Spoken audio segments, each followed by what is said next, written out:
मैं कहना चाहता हूं आम नागरिकों से कि पॉलिटिशियन के बहकावे में मत आओ, आपस में झगड़ा मत करो। हिंदू मुस्लिम साथ में रहना चाहिए। जैसा मैंने कल कहा था, मजहब नहीं सिखाता आपस में बैर रखना। इंडिया है, हम वतन है हिंदुस्तान हमारा, क्यों आपस में झगड़ा करते? पॉलिटिशियन है, बहकावे में मत आओ। मैं ये कहना चाहता हूं, जो भी जिम्मेदार है आतंकवादी हमले के, उसको पकड़ो, सजा दो। मैं आपकी मदद करूंगा, मुसलमान से कहूंगा मदद करो। मकोका से सख्त लॉ लो। इस्लाम के अंदर अगर कोई आतंकवादी है उसको मिलना चाहिए सजा है मौत। मैं सख्त लॉ के फेवर में हूं, लेकिन ये कहना चाहता हूं, आप टाडा लेके पोटा लेके मकोका लेके, मैं आपके साथ हूं। लेकिन अगर कोई बेगुनाह को कोई मकोका में डालता है और अगर 6 महीने बाद 1 साल बाद साबित होता है बेगुनाह, पुलिस ऑफिसर को अंदर डालो।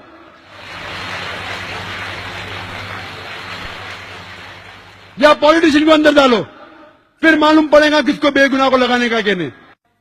और हम सब हिंदुस्तानी, चाहे हिंदू हो या मुसलमान हो, हम में डिफरेंस हो सकता है, हम में कुछ बात पे इख्तिलाफ हो सकता है, लेकिन आपस में झगड़ा नहीं करना चाहिए, आपस में एक दूसरे की जान नहीं लेना चाहिए।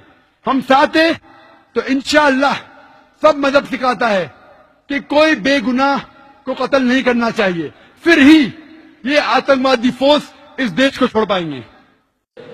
My name is Devashish Ganguly. I am an engineer by profession and a freelancer journalist. Presently, I am reporting this for a paper. I would like to ask you with a question and answer session. My first question to you: are you proud of your country?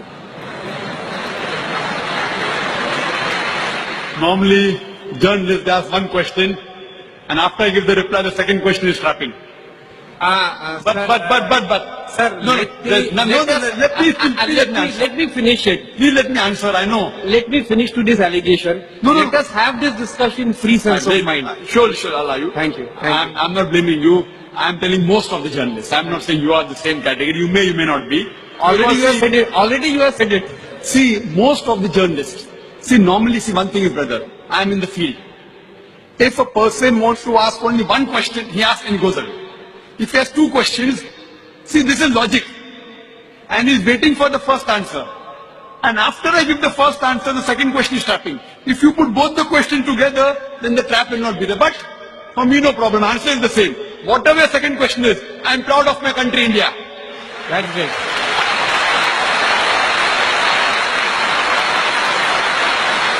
It is one of the few countries in the world which gives the right for the citizen of India to preach, propagate its religion and practice. I'm proud of my country. You have answered my second question. I'm proud in many ways. You have answered my second question. Thanks.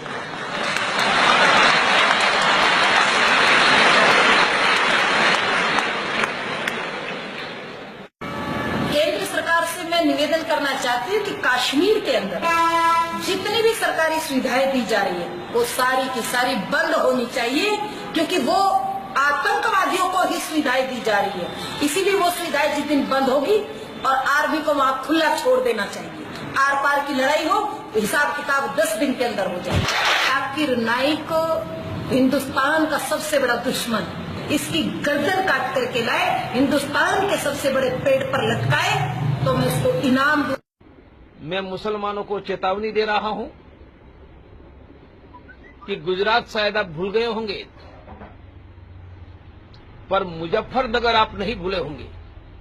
देश की अस्मिता जग चुकी है, भारत की अंतरात्मा जग चुकी है, भारत माता जग चुकी है और वैभव प्राप्त करने के लिए तड़प रही है, प्राप्त कर रही है। आप इंतजार करिए, आप देखते जाइए। अभी तो हमने 31 दिसंबर 2021 is the last date for Christian and Islam इस दिस कंट्री हमने तय किया है। 31 दिसंबर 2021 से पहले हम भारत में इस्लाम और ईसाईयत को खत्म करेंगे। हमारा संकल्प है, मेरा संकल्प है, मेरे साथियों का संकल्प है। हम इस काम को अवश्य पूरा करेंगे। नहीं कर पाए तो फिर एक चरण और बढ़ा देंगे, किंतु ये हमारा संकल्प है।